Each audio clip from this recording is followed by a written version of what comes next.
Welcome back to Not So Obvious Watches. I'm Pete McConville. Depending on how you look at it, today's either a kind of late quarterly channel update or a slightly early half-yearly update. I'll let you guys choose where you want to put that.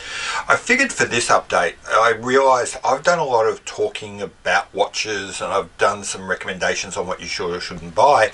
And it occurred to me that I haven't told anyone anything much about me, and so I think probably I owe you something so that you can kind of weigh up where I'm coming from and how I come to be the person I am that makes these recommendations.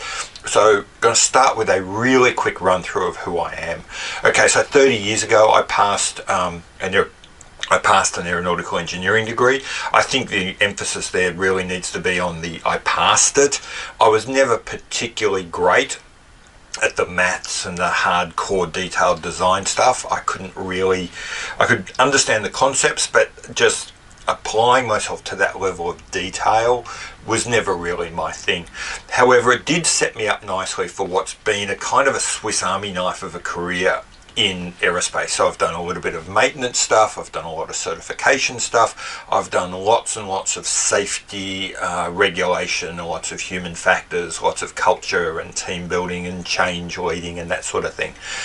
And so most of my career, most of my life has been a balancing of the hard technical and the soft people type of skills, balancing technology but also human psychology.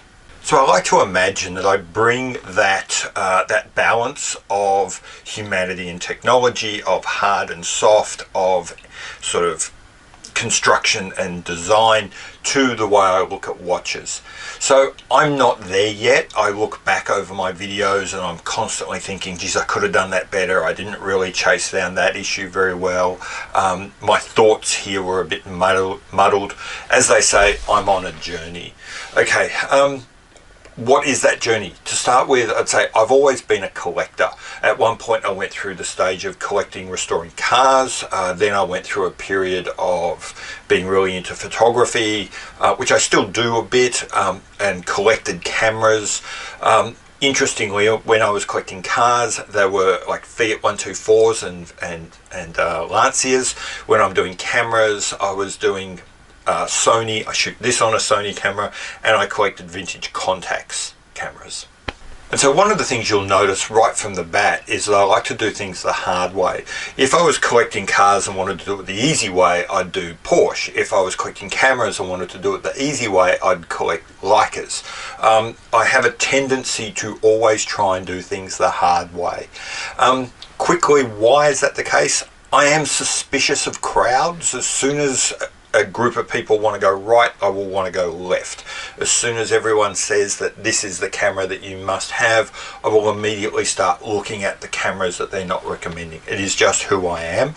It is something I have to be careful of. I can be overly dismissive of something that is popular merely because it is popular, and it is something I'm very careful about, making sure that I recognize that something that I'm not into because it's popular doesn't mean it's bad.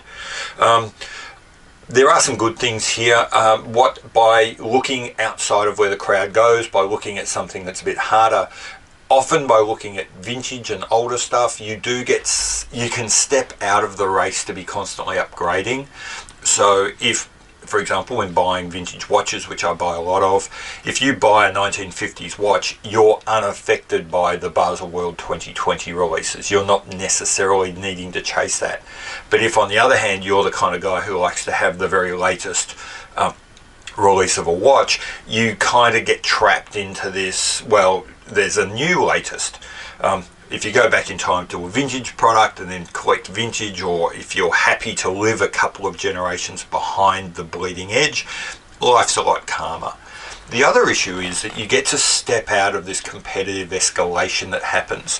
If, I'll stick with watches.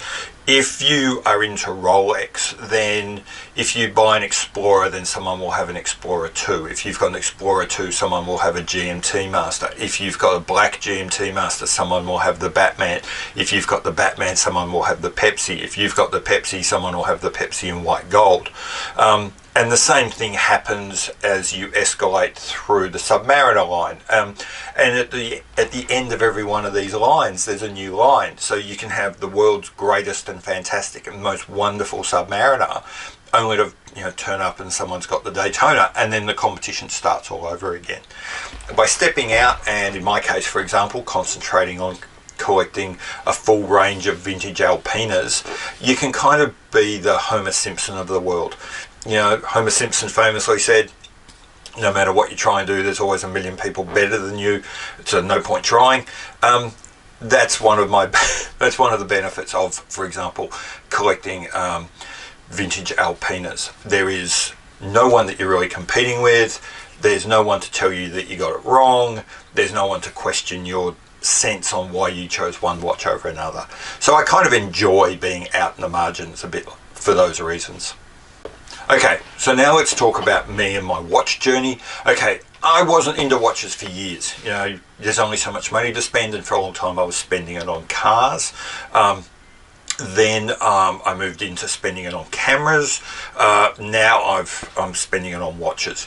What happened? Okay, bluntly, about 10 years ago, my father died, and somewhere after that, I ended up with his old Seiko. It is nothing special. It was probably $150 Seiko then, and I've looked it up on eBay. You can buy one now for $100. But the idea that I had this thing in my hand that I could remember my father wearing on his wrist for 30 years suddenly set something off in me about watches and about wanting to be, about what they meant, their ability to carry a memory. And so, like I said, probably about 7 or 8 years ago, I started paying attention to watches. 3 years ago, I was approaching a significant birthday. My wife and I spoke about what I would get. I thought a watch would be a good memento of this birthday. And we started doing some more research, and I started thinking about watches kind of more seriously. And after that, I got into watches, and I was accumulating them for about 1.5 years. That is, just picking up watches at random because I was now kind of into them. And I was just seeing a watch, buying it, but not really understanding much and not having a lot of focus. About 2 years ago, I switched from being an accumulator to a collector. I started thinking more carefully about what it is that I wanted, who I am as a person, what satisfies me, what doesn't satisfy me. And I started thinking about watches kind of more analytically. As I was moving from being kind of just an accumulator of watches to a collector of watches, I started consuming more media about watches, but not as much as you might think. I saw the odd blog here, I read the odd article here about a watch I had, but I actually struggled to find a lot that I was particularly interested in. And then everything changed. Paradoxically, the day I bought a new television, probably about 2.5 years ago. So we bought this big new 65-inch, all singing, all dancing, 4K, importantly, smart TV. First smart TV I'd ever bought. I got home, and before I'd even thought about it, it's telling me that it's detected it's got a home Wi-Fi system. Do I want to turn it on? Yes, I did. I followed the instructions. Next thing you know, it's telling me I've got a YouTube app. I didn't particularly care because I thought I don't really need to sit on the couch and watch cat videos. But I thought, well, I'm curious about what it means. And then obviously Google knows who I am. So when I fired up Google, it said, oh, by the way, it knew I'd looked at some watch stuff before. And so now through YouTube, it started giving me watch review videos. Something I had never seen before. I hadn't really thought to even look for. And I started consuming all the big players that you know about. So I looked at TGV and Archie Luxury and a whole bunch of things. And I started winnowing out the ones I didn't like and the ones I did like. And I started realizing there's differences between sort of enthusiast-based ones, and then there's dealer-based ones, and then there's kind of quasi-para-professional media type ones. And so there's different categories of watch media, which is an interesting issue in itself and probably worth a video.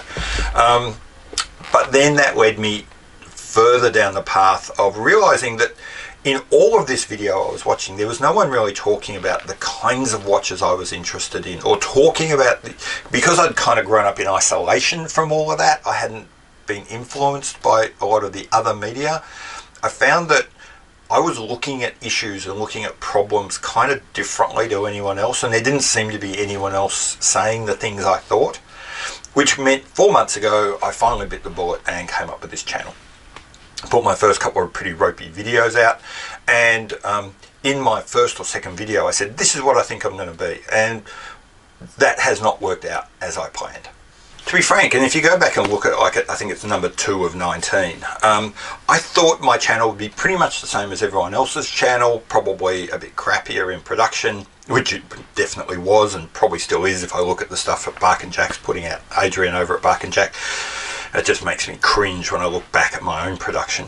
But one of the things I thought was I would probably be similar to them. You know, I enjoyed their videos. I kind of enjoyed unboxings. I really enjoy the holistical things. I thought I would end up doing something similar and just looking at some slightly different watches or saying some slightly different things. As it turned out, that's not the case. I tried to make an unboxing video. It was so terribly, horrendously, mind-numbingly boring that I stopped. I'm never going to do one. I don't think you'll ever see an unboxing video from me. If you enjoy watching them, all power to you.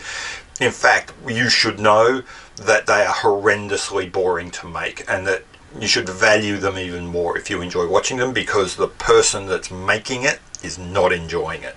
Well, I don't think so. Not if they're a normal person like me. Listicles, the idea of going through a list of like 5 things that you might want to buy for this sort of money. I tried making one. I kind of enjoyed it, but then on the other hand, I didn't really. It's kind of enjoyable thinking in terms of, I'm going to spend this kind of money, what would I buy instead? And then trying to project that over to someone else. But then on the other hand, you end up doing a whole bunch of work for someone else, not what I wanted to do. I enjoyed the one I did because it was quite authentic. I did one video, you'll find it if you go back through my old ones, because those are watches that are actually on my list of things to buy. But as soon as I got away from that, I found I struggled to be authentic. I struggled to talk, and I haven't been able to go back. So you might see some of those moving forward in future, but it will actually be, this is who I am, this is the watch I'm proposing to buy, these are my alternatives, this is what I'm thinking about. And I'll just share that thinking with you. I'm probably not going to do like buyer's guides for other people. The other thing is, I'm still clearly finding my voice in the things I do want to say. I did not, so far I've spoken about the things I thought I was going to say that I'm not, but I'm also finding that I want to say things that I didn't know I wanted to say. So little bits about why do we get so angry in this community, or where are we going, or what's the industry looking like. I didn't think I was going to go down that route, and I'm actually really enjoying that, and I'll do that a lot more. So it's not gone as planned, but actually I'm frankly really happy with where it's going. I'm enjoying doing this. I've only got so many more years left on this planet. No, I'm not dying. It's just that, like everyone, I'm getting older. And I don't intend to spend much time at all, anything more than I absolutely have to, doing things I don't want to do. So if I don't want to make certain videos, I'm just not going to do it. And so that's really my journey to here, and that's kind of where I plan on going for the next little while in terms of this channel and what I want to do. More relevant and more absolutely short term. In about 5 hours, I'm getting in a cab and going on a very real journey. The people that do pay me my actual work is sending me on a work trip to Papua New Guinea for a couple of weeks. So I'm not going to be able to produce a lot of videos. In fact, I'm not going to be able to produce any real videos over the next couple of weeks. So there's going to be a bit of a break in the channel, which everyone on YouTube tells me is the one thing you can't afford to do, but I'm going to have to. So I'm putting this video together really quickly just so that there's something to shorten that time a little bit. And also I figured I'm going to spend the next couple of weeks thinking hard about the content that I've put out, the kinds of ways I'm expressing myself, and thinking about where I want to go next.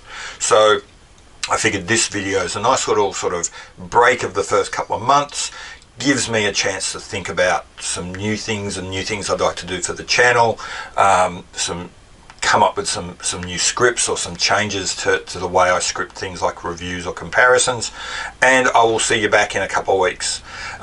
That's it. Hope you enjoyed this. I would love it if people subscribed, but do or don't, it's up to you.